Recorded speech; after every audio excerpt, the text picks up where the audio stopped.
ating pag-usapan po ay changes or mga pagbabago. Ano ho? Or sa Greek word actually, yan mga kapatid, ay metamorpho. Ang metamorpho mga kapatid is a Greek word. Yan po ang ating ginamit ngayon. At ano po bang ibig sabihin yan mga kapatid? No?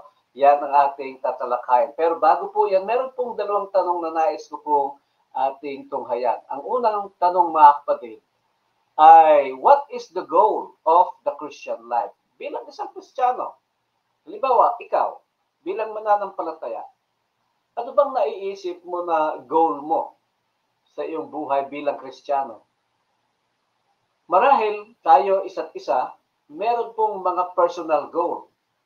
Pero kung sa kabuuan mga kapatid, bilang mga Kristiyano, ano po ang pinaka-goal natin? And what it is for us to become? No? Ano bang mangyayari sa atin? O sabihin nga po natin, ano bang pinakasukdulan ng pamumuhay ng isang buhay Kristiyano mga kapatid?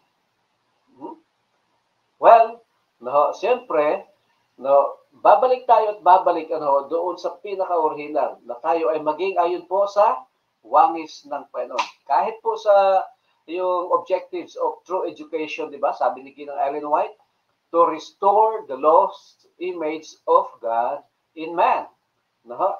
So kaya nga po mga kapatid, dito sa ating pag-uusap, ang sabi po sa atin mga kapatid, our goal and what it is for us to become, mga kapatid, ang sabi sa atin ng Romans 8:29, for those whom He foreknew, He also predestined to be conformed to the image of His Son.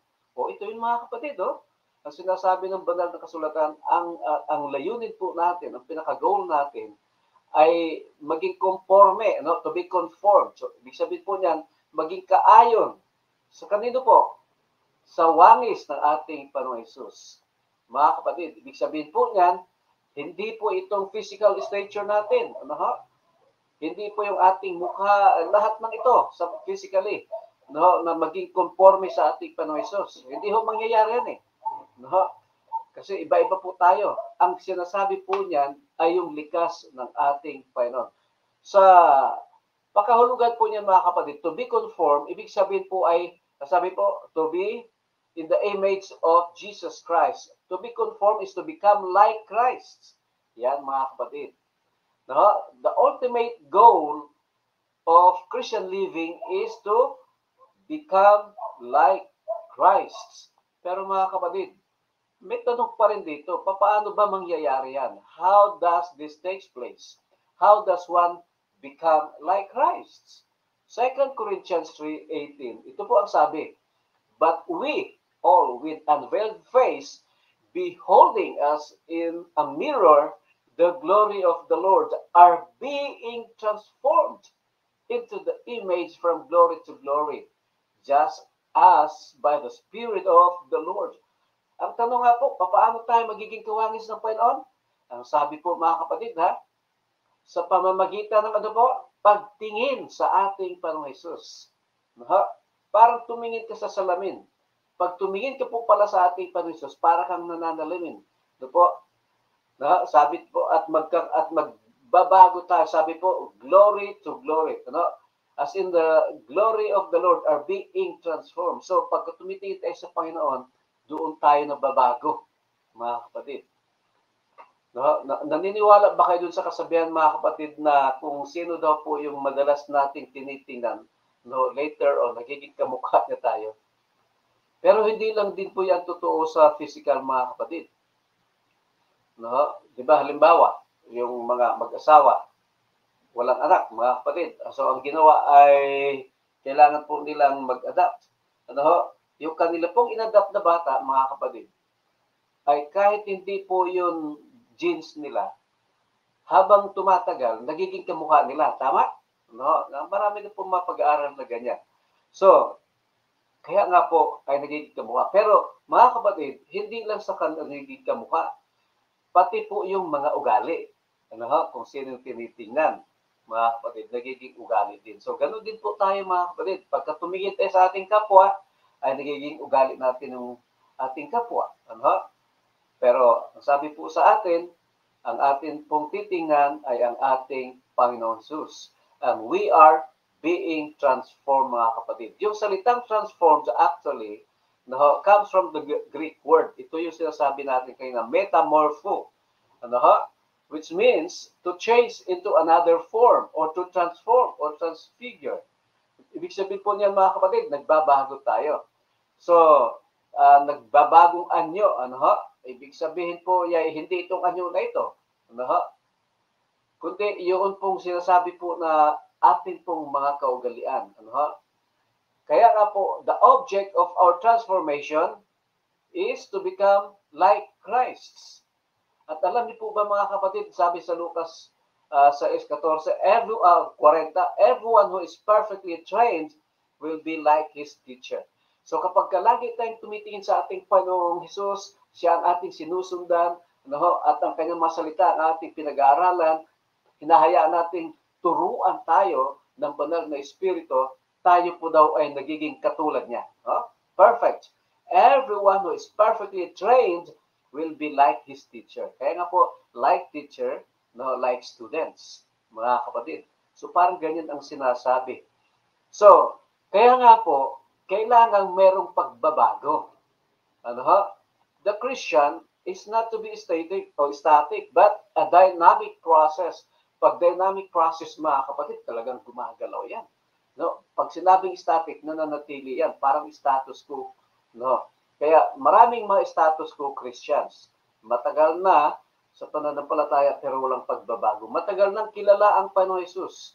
Matagal nang binabasa ang salita ng Panginoon Hesus pero wala pong mga pagbabago. Static po yan, mga kapatid. Pero hindi po yan ang plano ng Panginoon sa atin. Ang gusto niya, dynamic process, mga kapatid, in which changes are taking place, in which a person is becoming more and more like their Savior, Jesus Christ. Kaya nga po, ang tanong, bakit ba tayo, kahit na pagkaminsan, alam na natin ang mga salita ng Panginoon, araw-araw nating binabasa at naririnig, kilalang-kilala na natin ang Panginoon Hesus, mga kapatid, pero bakit parang walang mga pagbabago? Meron lamang pong isang illustration, tungkol po sa isang great white shark. Nakakita na ba kayo ng white shark, mga kapatid? So sa mga wala pa, napanood natin yung shark na movie, mga kapatid. At sangayon po sa pag-aaral ng mga marine biologists, the great white shark, mga kapatid, sa kanilang natural habitat ay meron pong potential na sila po ay lumalaki sa timbang na 3,500 pounds. At ang haba nila, mga kapatid, ay 20 feet long. Wow! 20 feet. Laki niyan, mga kapatid. Yan daw po yung the biggest na nakita nila. So, malaki siya. Ay talagang 20 feet ba naman yan eh. But itong pinaka-interesting, mga kapatid, sa kanilang na-discoveryhan. Sang-ayon po sa kanilang pag-aaral, ang white shark, although yan ay 3,500 pounds, 20 feet, ang yung mature na pero kapag meron daw pong baby shark, kasi merong daddy shark, merong mommy shark, meron din pong baby shark, mga kapatid. So kapag ang baby shark daw po ay inilagay mo sa aquarium, yung malilit lang na aquarium, mga kapatid, at doon mo siya binuhay. Alam niyo po, sang-ayon sa pag-aaral, itong white shark na ito, mga kapatid, paglipas po ng mga taon, kahit po sabihin na natin na nasa hustong gulang na siya, para matured na. Let's say, for example, kung 5 years or 10 years, ganun na dapat siya kalaki, 20 feet. Pero sapagkat inilagay mo siya sa isang maliit na aquarium, hindi po siya lalaki ng 20 feet. Ganun lang din po siya kaliit, mga kapatid. Siguro tumitimbang lang siya ng 15 to 20 pounds. Kaya kung titingnan natin, nagiging dwarf siya, mga kapatid. Bakit kaya? Mamaya, tingnan natin. Pero meron pa pong isang pag-aaral tungkol po sa yung pipes. Alam natin yung pipes, mga kapatid. Ito po ay parang electric eel. Yung yan. Ano bang tawag ng iba sa Tagalog niya? Palus ba yan? So, mga kapatid, ito pong mga, sabihin natin, pike or palos, mga kapatid, ay pinag-aralan din po ng marine biologists. No? Inilagay po nila sa aquarium, paglagay po nila sa aquarium, mga kapatid, nilagyan nila ng, pinapakain nila ng minos. Yung minos po, mga kapatid, yung maliliit na isda. No? At yan po ang pinaka-paborito niyang pagkain. So pagkatapos, mga kapatid, so pagka nagbuhos na sila ng minos, ay talaga lahat po yan kakainin niya. Pero isang araw, mga kapatid, ang ginawa nila, di ba, aquarium na, nilagyan pa nila ng isang cylinder, glass cylinder, at ipinasok nila yung meat ay ang pike. No? Pagkatapos nung nasa cylinder na siya, naglagay ulit ng minos, itong mga marine biologist. No? So ito na, ang pike. Gusto niyang kumain, mga kapatid, pero hindi siya makaalis dun sa cylinder. No? Every time na sinusugod yung mga minos, ay bumubungga po siya doon sa cylinder na yun. At wala siyang makain. Maya-maya, mga kapatid, tumigil na siya. No? At parang hindi na nag-attempt na kainin yung mga minos kasi every time na kakain siya, bumubunggo siya doon sa cylinder. So, ginawa po ng mga biologists, inalis na po yung cylinder. Maya-maya, yung mga isdang maliliit ay lumalangoy na dyan kahit sa mukha niya, hindi na po niya kinakain. Bakit po kaya ganun, mga kapatid? Ano po bang sinasabi ng kwentong ito? Sabi po sa atin, kung ating i-connect doon sa ating katanungan kanina, bakit tayo nagiging stagnant Christian? Why are we not growing in Christ, mga kapatid? Why it seems that there are no changes in our character and attitude despite of being in this faith for so long, mga kapatid, unang-una po ay kailangan po natin na alamin ang atin pong mga suliranin. We have to know what causes the problem. You have to recognize that it is you, we, who can bar our growth. Katulad nga po ng yung white shark, mga kapatid, hindi siya lumalaki. Kasi nandun lang po siya sa isang maliit na container or aquarium. Ang pike, mga kapatid, kahit na napakarami ng mga opportunities na makakain siya pero hindi na kumakain. Bakit po? Sapagkat dahil sa una niyang karanasan, mga kapatid, failure siya noong una ng karanasan. Kaya iniisip niya ay hindi na siya magta-try ulit. Kasi puro failure naman, mga kapatid. So, sa paglago sa ating Panginoon Hesus, mga kapatid, kailangan po nating pag-aralan anong nagiging problema, bakit hindi tayo lumalago. Di ba? Kung sa pag-aaral, mga kapatid, ay sabi nga po ay kung ikaw ay nag-aaral sa mga estudyante, kung ikaw ay straight A, ibig sabihin po nun ay na-overcome mo yung mga barrier para ikaw ay magtagumpay sa iyong pag-aaral o sa larangan ng iyong mga gawain. So, kaya nga po, ay kailangan natin unang-una to be awakened in our identity, mga kapatid. Yung prodigal son, nung ma-realize niya na siya po ay nagkasala, nagising siya sa katotohanan, mga kapatid. At siya ay nagbalik sa kanyang ama. Kailangan po nating magising. Alamin natin, sino ba talaga tayo? Yung ating pag-aaral ng mga nakarang araw nitong week na ito, sinasabi sa atin, ang ating identity ay tayo yung mga anak ng Panginoon. We are not of this world. Although we are living this world, but we are not of this world, mga kapatid. Kaya nga, yung ating mga pag-iisip na destructive thoughts, destructive emotions, mga kapatid, ay kailangang mabago. Kailangan po nating magising. Pangalawa, mga kapatid, we have to be aware of the possibilities. Yung white shark, di ba, mga kapatid? Limited. Bakit po? Kasi nandun lang po siya sa kanyang maliit na confinement. So, marami pong magsasabi sa atin na, hindi ko to kaya. Kasi maliit lang ako, mahina lang ako, maliit lang ang aking kakayanan. Mga kapatid, you have to be aware of your possibilities.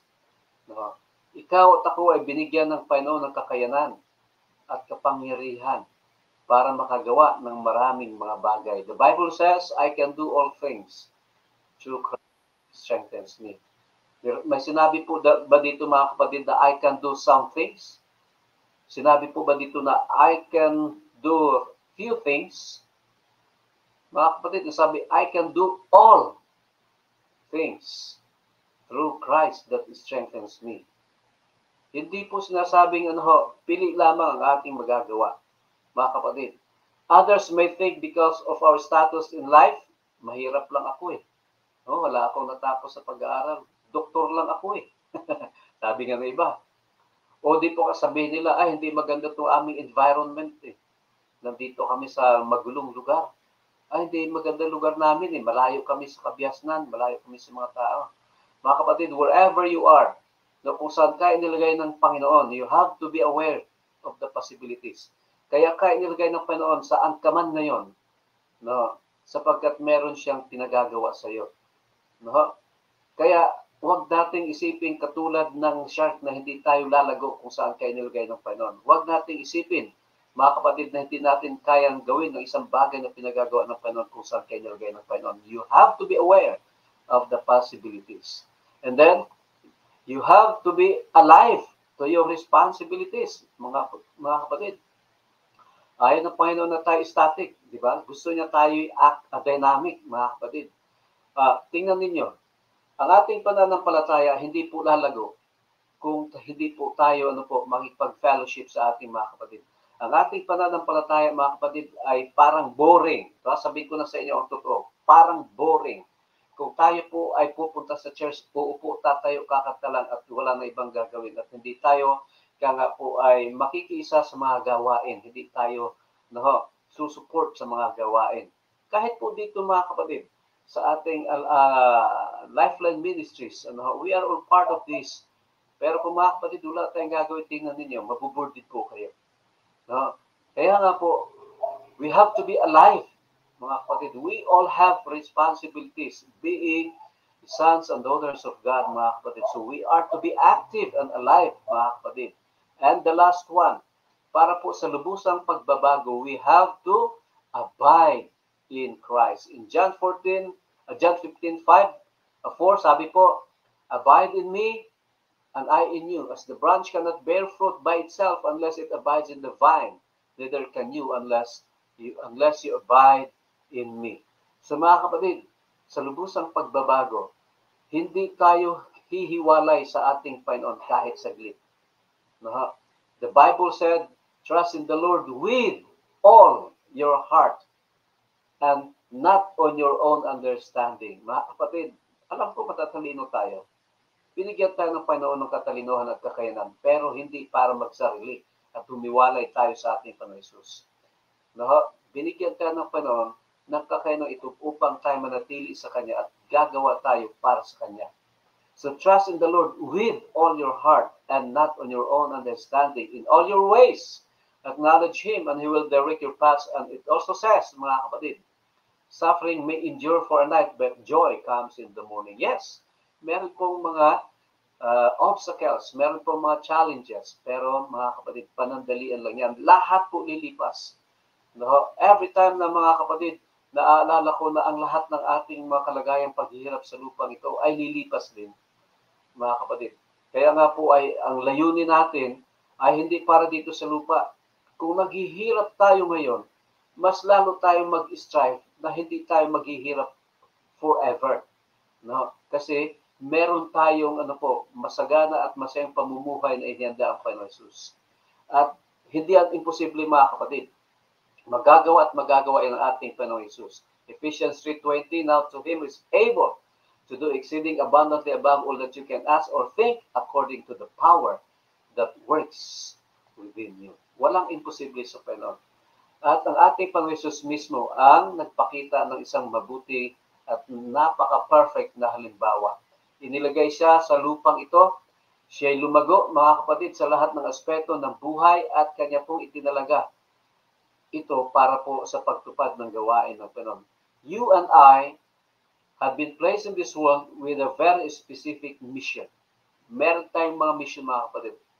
Every person he encountered, Jesus Christ Himself, was blessed by His presence even unto the cross of Calvary.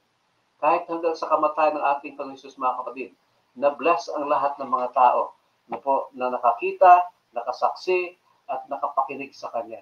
So wherever you are right now, may it be that you and I, become a blessings. Our presence will be a blessings to the people we encounter every day. May the Lord bless us today, mga kapatid, at nawa ang lubusang pagbabago ay lubusang mahayag sa ating mga buhay.